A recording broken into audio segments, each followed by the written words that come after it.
Hello friends, welcome to খেল দুনিয়া। North east ইউনাইটেডকে তাদের ঘরের মাঠেই 2-0 গোলের ব্যবধানে হারিয়ে আবার লিগ শীর্ষে মোহনবাগান। ম্যাচটা মোহনবাগানের জন্য খুবই কঠিন একটা চ্যালেঞ্জ ছিল, কারণ মোহনবাগান এই ম্যাচটা খেলতে নেমেছে দুজন গুরুত্বপূর্ণ প্লেয়ারকে ছেড়ে, শুভাশিস বোস এবং অ্যালবার্টো রড্রিগেজ। তারপরেও মোহনবাগান ডিফেন্স আজকের অসাধারণ ফুটবল খেলেছে। মোহনবাগান গোলকিপার বিশাল কায়েত, তিনিও কিন্তু অসাধারণ ফুটবল খেলেছেন। এছাড়া দুই উইং দিয়ে লিস্টান কোলাস এবং মনবীর সিং দুজনে দুটো গোল করে মোহনবাগানের জয় নিশ্চিত করেছে। এর ফলে মোহনবাগান লিগ শীর্ষে তো আবার পৌঁছে গেল 23 পয়েন্ট নিয়ে। উল্টো দিকে বেঙ্গালুরুকে 2 নম্বরে নামিয়ে দিল। বেঙ্গালুরু 23 পয়েন্ট নিয়ে আছে, তবে একটা ম্যাচ বেশি খেলে রয়েছে। তো এই ম্যাচটা খেলার আগে মোহনবাগান সমর্থকরা অনেকেই আশঙ্কা করছিলেন হয়তো ডিফেন্স এই চাপ সামলাতে পারবে না।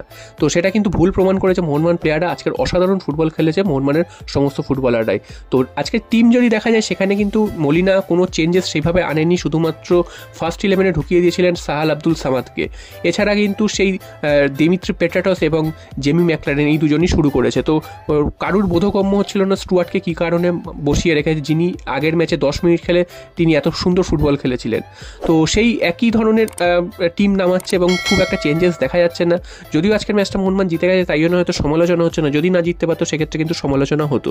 তো প্রথম থেকে মোহনবাগান বেশ কিছু আক্রমণ করেছে, তবে কোনো আক্রমণেরই কিন্তু সেভাবে গোল আসছিল না, বা একদম সামনে গিয়ে তারা কিন্তু খেই হারিয়ে ফেলছিল। উল্টো দিকে নর্থ ইস্ট ইউনাইটেড তারাও কিন্তু বেশ কয়েকটা সুযোগ তৈরি করেছিল, তবে আলাদিন, যাকে নিয়ে এত কথা, সেই আলাদিনকে কিন্তু আজকের মোহনবাগান পুরো বোতলবন্দি করে রেখে দিয়েছে। তাকে কিন্তু প্রায় কিছুই করতে দেয়নি।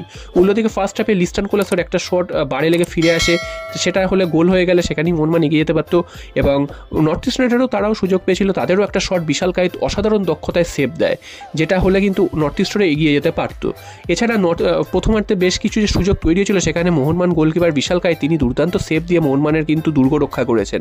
আর মোহনবাগান ডিফেন্স নিয়ে আলাদা করে বলতেই হচ্ছে, দুজন গুরুত্বপূর্ণ প্লেয়ার নেই, সেখানে টম অলডারের সাথে দীপেন্দু বিশ্বাসকে নামিয়ে দেওয়া হয়েছিল এবং আশিক কুরুনিয়ান, শুভাশিস বসুর জায়গায়। তো চারজনেই কিন্তু আজকের দুর্দান্ত ফুটবল খেলেছে ডিফেন্সে।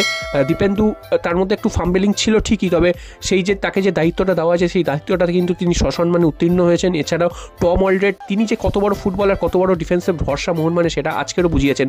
প্রত্যেকটা বল তিনি ডিফেন্সে যখন ঢুকেছে, প্রত্যেকটা বলের জন্য তিনি কিন্তু গেছেন এবং প্রত্যেকটা বল তিনি খুব দক্ষতার সাথে ক্লিয়ার করেছে। এছাড়াও যখন সুযোগ পেয়েছেন, তিনি কিন্তু ওভারল্যাপে গিয়ে আক্রমণেও সাহায্য করেছে। তো ডিফেন্স কিন্তু অসাধারণ মোহনবাগানের, সেটা বলতে হয়। এবং লাস্ট 3-4টে ম্যাচ যদি দেখে থাকো, মোহনবাগান কিন্তু ক্লিন শিট ধরে রেখেছে।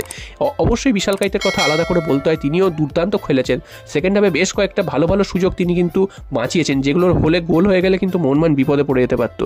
তো ম্যাচে কিন্তু গোল আসছিল না, এরকমই সময় কিন্তু 65 মিনিট নাগাদ মনবীর সিং ডান দিক থেকে একটা বল পায়, সেই বলটা নিয়ে কিন্তু মনবীর সিং কাট করে ভেতর দিকে ঢোকে এবং অনেকটা দৌড়ে গিয়ে একটা দুর্দান্ত শট নেয়, দূরপাল্লার শট, যেই শটটা কিন্তু সবাইকে বোকা বানিয়ে দিয়ে গোলে ঢুকে যায় এবং অসাধারণ একটা গোল করে মোহনবাগানকে 1 গোলে এগিয়ে দেয়। এবং লিস্টান কোলাসও আরেক উইং দিয়ে তিনিও বারবার চেষ্টা করছিলেন, তবে তার যে একটা সমস্যা রয়েছে, তিনি অত্যাধিক বল হোল্ড করেন, যার ফলে বলগুলো কিন্তু বারবার লুজ করছিলেন। এছাড়াও কিন্তু সেলফিশ খেলতে গিয়ে তিনি বেশ কয়েকটা শট হেলায় কিন্তু নষ্ট করেছেন।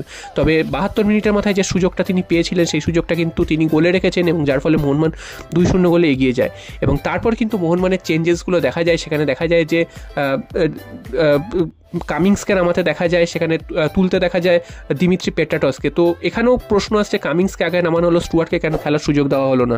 এবং আরও পরে কিন্তু জেমিকে তুলে নামানো হয় স্টুয়ার্টকে, এবং তখন কিন্তু খেলার প্রায় আর কিছুই নেই। স্টুয়ার্টের কিন্তু খেলার মতন সময় পায়নি তিনি। এছাড়াও ডিফেন্সে কিন্তু সাহালকে তুলে নামানো হয় দীপক টাংরিকে। তো এই চেঞ্জেসগুলোই কিন্তু কোচ করেছেন, যেই চেঞ্জেসগুলোর মধ্যে কিন্তু কোনো নতুনত্ব নেই, বিশেষত্ব নেই। যেই চেঞ্জেসগুলো করা আগে প্রয়োজন ছিল, সেগুলো কিন্তু তিনি করেননি। হয়তো ম্যাচ মোহনবাগান জিতে গেছে, তাই জন্য সমালোচনা হচ্ছে না, তবে মোহনবাগান যদি ম্যাচটা না জিততে পারতো, সেক্ষেত্রে কিন্তু সমালোচনা হতো। তো সব মিলিয়ে মোহনবাগান আজকের দুর্দান্ত ফুটবল উপহার দিয়েছে। বেশ কিছু সুযোগ মোহনবাগান নষ্ট করেছে, তা না হলে কিন্তু মোহনবাগান আরও বেশ কয়েকটা গোলে এগিয়ে যেতে পারতো।